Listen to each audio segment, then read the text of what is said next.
Rory McIlroy, of Northern Ireland, celebrates after an eagle on the 15th hole from the bunker during the final round of the Wells Fargo Championship Golf Tournament at the Quail Hollow Club Sunday, May 12, 2024, in Charlotte, North Carolina.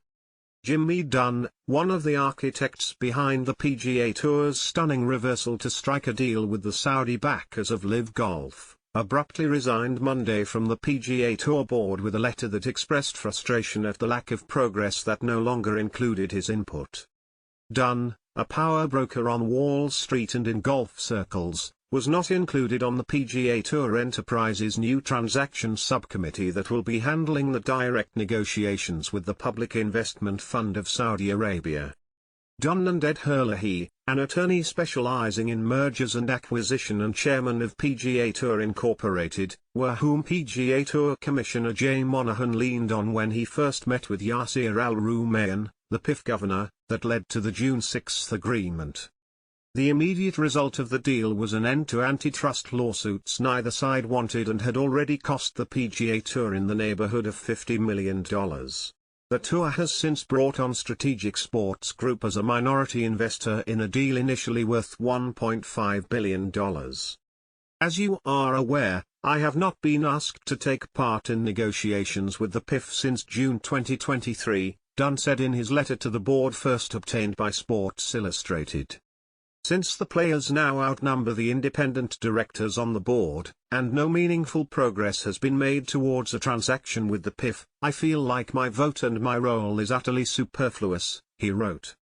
The tour, feeling pushback and resentment for the secrecy behind the June 6 deal, appointed Tiger Woods to the board with no term limit.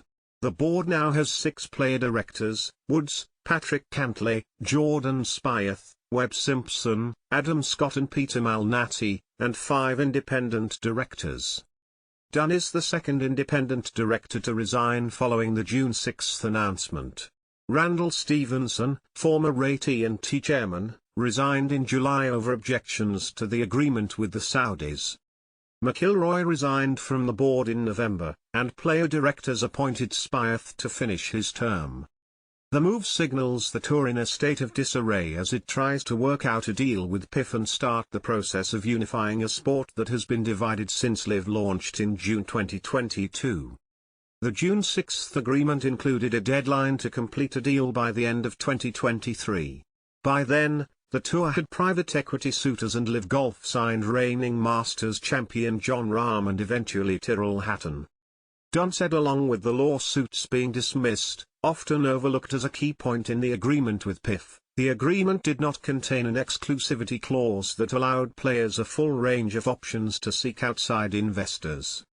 That resulted in a multi-billion-dollar commitment from the Strategic Sports Group, Dunne wrote.